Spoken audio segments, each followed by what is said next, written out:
परमाप विचलन के बारे में, इसे अंग्रेजी में स्टैंडर्ड डेविएशन कहते हैं।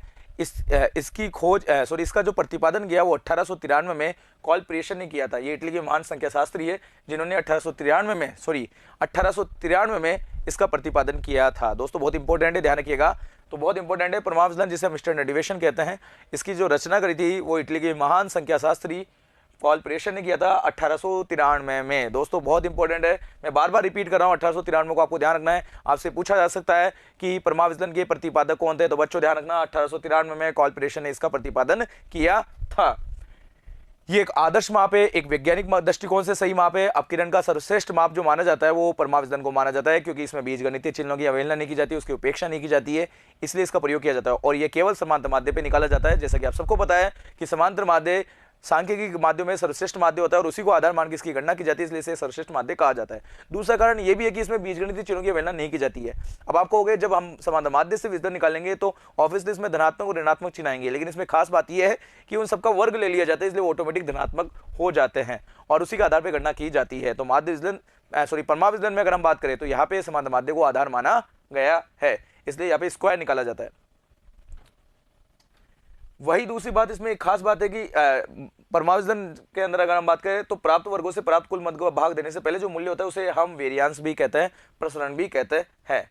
स्पीगल ने एक बात कही है कि परमाप विचलन समांतर माध्य से श्रृंखला के विभिन्न मूल्यों से विचलन के वर्गों का माध्य का वर्गमूल है। यानी इसमें समांतर माध्य द्वारा जो विचलन निकाला जाता है उसका वर्ग लिया जाता है और उस वर्गों का माध्य निकालने का वर्गमूल जो होता है वही परमाप विचलन कहलाता है। चलिए बच्चों, अब बात करते हैं परमाप विचलन को किस चिन्ह से दर्शाते हैं। तो देखिए, इसे स्मॉल सिग्मा चिन्ह से दर्शाते हैं, यानी छोटा अक्षर से दर्शाते हैं। और इसमें अगर हम बात करें तो इसे हम विभम्र भी निकाल सकते हैं, गणना कर सकते हैं, जो कि हम आगे बात करेंगे इस पे। चलिए अब बात करते हैं परमाप विचलन गुणांक की गणना कैसे करते हैं। तो परमाप विचलन गुणांक के लिए क्या करना है, हमें सबसे पहले तो परमाप विचलन निकालना है और इसमें हमें अब समांतर माध्य का भाग देना है। जैसे कि मीन डिवीजन में हमने क्या देखा था कि हम जिस माध्य को आधार मानकर माध्य विचलन निकाले थे उसका भाग देते थे। तो यहाँ पर भी क्या करना है, जो आप परमाप विचलन निकालोगे, यानी जो आप एचडी निकालोगे, जो आप स्टैंडर्ड डिवीजन निकालोगे, उसमें आपको समांतर माध्य का भाग देना है और इसका भाग देने से जो निकलेगा वो कोएफिशिएंट ऑफ स्टैंडर्ड डिवीजन कहलाएगा। ठीक है बच्चों, चलिए सीखते हैं, गणना करते हैं कैसे हमें इसकी गणना करनी है। लेकिन एक बात और ध्यान रखना कि माध्य विचलन और परमाप विचलन में अंतर क्या है, क्योंकि हम इस टॉपिक को पढ़ रहे हैं, हमें ये चीज भी क्लियर करनी है। तो पहला पॉइंट तो देखिए, विचलन माध्य विचलन में हम किसी भी सांख्यिकी माध्य का प्रयोग करके गणना कर सकते हैं, लेकिन परमाप विचलन में केवल समांतर माध्य का ही प्रयोग किया जा सकता है। तो पहला अंतर तो आपको समझ में आ गया। दूसरा, इसमें प्लस और माइनस चिन्हों को ध्यान नहीं रखा जाता है, यानी बीजगणितीय चिन्हों की उपेक्षा की जाती है, अवहेलना की जाती है, उनको ध्यान में नहीं रखा जाता है, जबकि इसमें रखा जाता है। तीसरा, इसमें विचलनों का औसत मात्र होता है, ये निरपेक्ष माप होता है, जबकि ये वर्गों के माध्यों का जो समांतर औसत निकाला जाता है उसका भी वर्गमूल होता है।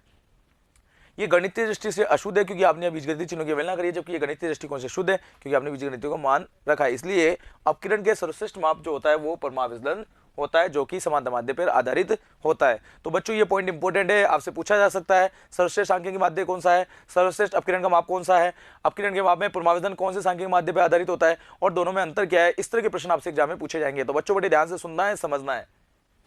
अब बच्चों आगे चलते हैं, परमाप विचलन की गणना कैसे करते हैं। तो देखिए, व्यक्तिगत श्रेणी में परमाप विचलन की गणना हम कैसे कर सकते हैं। तो हम लघु विधि द्वारा भी कर सकते हैं, प्रत्यक्ष विधि द्वारा भी कर सकते हैं। इसमें आपको करना क्या है, सबसे पहले तो हम क्या निकालेंगे, समांतर माध्य निकालेंगे, फिर उसको श्रेणी में से घटाएंगे जिससे हमारा निकलेगा विचलन। क्या निकलेगा, विचलन। फिर हम विचलन में कुछ ऋणात्मक भी आएगा, कुछ धनात्मक आएगा, इसलिए उसका वर्ग लेंगे और जिससे निकले और उसका योग करेंगे जिससे निकलेगा सिग्मा डी स्क्वायर, और फिर उसमें पदों की संख्या का भाग दे देंगे, तो ये निकल जाएगा हमारा परमाप विचलन। और अगर वर्गमूल ले लेंगे तो ये परमाप विचलन कहलाएगा और वर्गमूल नहीं लेंगे तो ये प्रसरण कहलाएगा। तो इसका मतलब क्या हो गया, हम x में से जब x बार घटाएंगे तो हमारा डिविएशन आएगा और उसी डिविएशन को अगर हम स्क्वायर कर देंगे तो वो धनात्मक में आ जाएंगे, और जब उसका योग कर देंगे तो n का भाग दे देंगे तो हमारा क्या आ जाएगा, एच डी आ जाएगा, यानी परमाप विचलन आ जाएगा। तो ये बच्चों आपको समझना है। चलिए एक उदाहरण देखते हैं।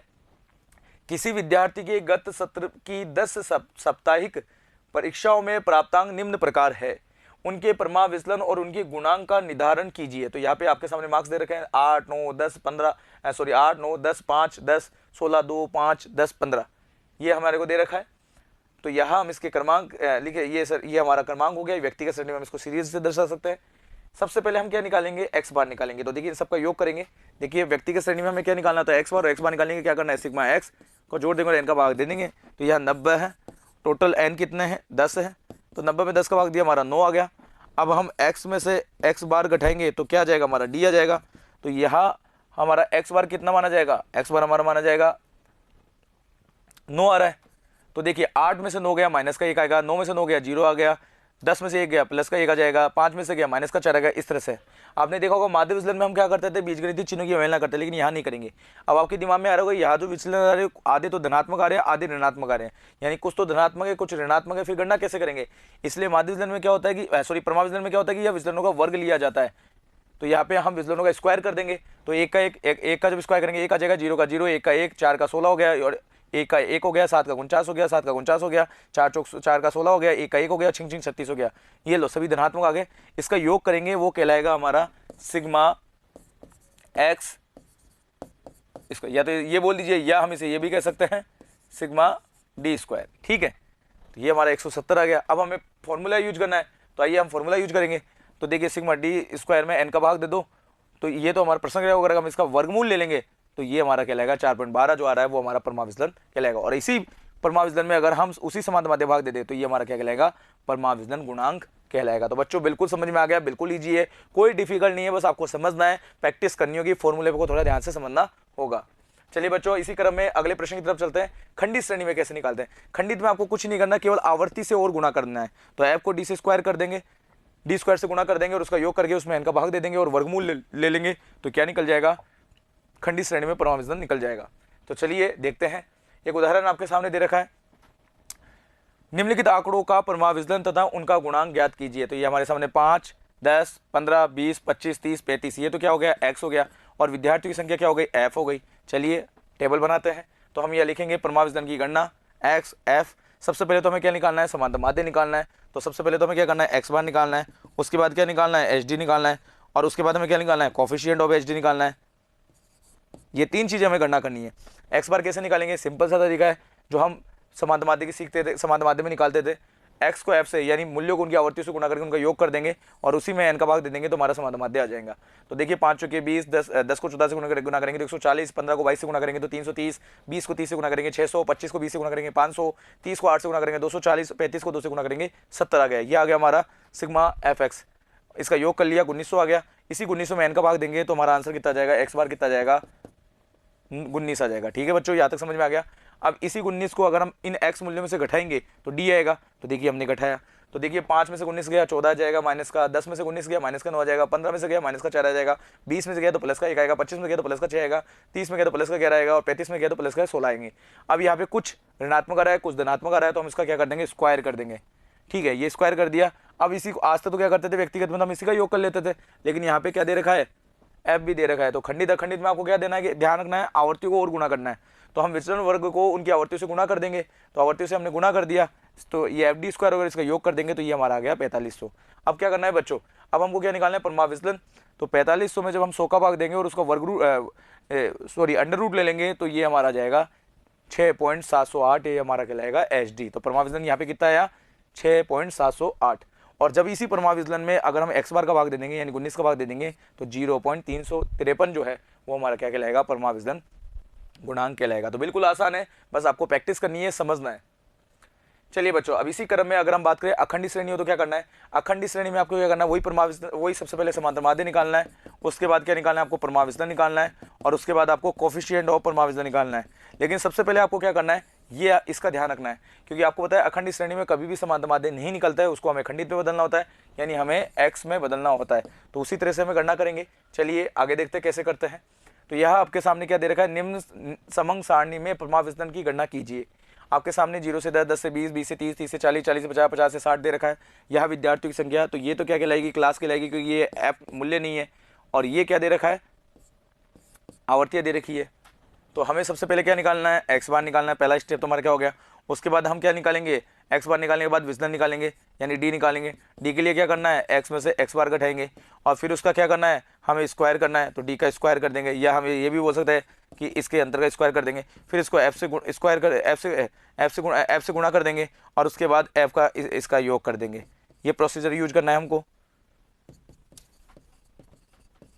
और फिर आगे की प्रोसेस होगी। तो चलिए चेक करते हैं। तो यहाँ हमारे को ये दे रखा है, सबसे पहले तो हमें एक्स निकालना होगा, क्योंकि अखंडित श्रेणी में समांतर माध्य निकलता नहीं है। तो समांतर माध्य के लिए हमें क्या करना है, इसका मिड वैल्यू निकालेंगे। तो 0, 10, 10, 10 में 2 का भाग दिया 5 आ गया, क्योंकि एक्स निकालेगा मैंने आपको बताया था निम्न सीमा और उच्च सीमा का आधा मूल्य क्या कहलाता है, योग का आधा जो होता है वो एक्स कहलाता है।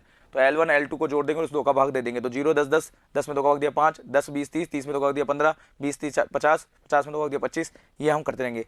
ध्यान रखिए इन सब में 10 10 का अंतर है, तो यहाँ भी हमारे सब में 10 10 का अंतर आएगा, तो एग्जाम में आपका टाइम बच सकता है, आप इस तरह से कर सकते हैं। अब आपको क्या करना है, हमें समांतर माध्य निकालना है, तो हम इन दोनों को गुणा कर देंगे fx और इसका योग करेंगे 2800।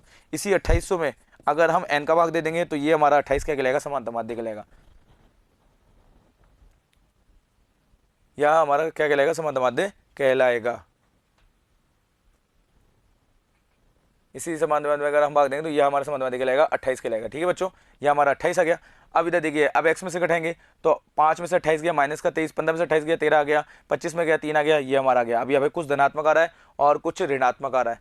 चलिए हम इसको क्या कर देंगे, स्क्वायर कर देंगे और इसको f से गुणा कर देंगे, ये हमारा आ गया 19,900 आ गया। ठीक है बच्चों, यहाँ तक समझ में आ गया। चलिए अब हमको क्या करना है, तो समांतर माध्य हमारा आ गया। अब हमको क्या लेना है, परमाविजन का सूत्र यूज करना है, तो यह sigma F D square upon N और 19,900 में 100 का भाग देंगे, ये हमारा 14.11 क्या आ गया, हमारा परमाविजन निकल गया।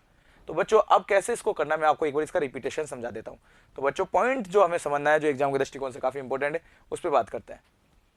तो इधर देखिए, परमाविचलन जिसको हम एच डी बोलते हैं, क्या बोलते हैं, एच डी। इसको कौन से चिन्ह से दर्शाते हैं, स्मॉल सिग्मा से दर्शाते हैं। ये केवल आधारित होता है एक्स बार में, यानी जब भी आपको निकालना है तो आपको एक्स बार निकालना होगा। अब यहाँ पर इसमें क्या करना है, हमें x मूल्य में से इसका विचलन घटाना है, जिसको हम d बोलेंगे, लेकिन d प्लस में भी आएगा माइनस में आएगा, इसलिए हम उसका क्या कर देंगे, d स्क्वायर कर देंगे।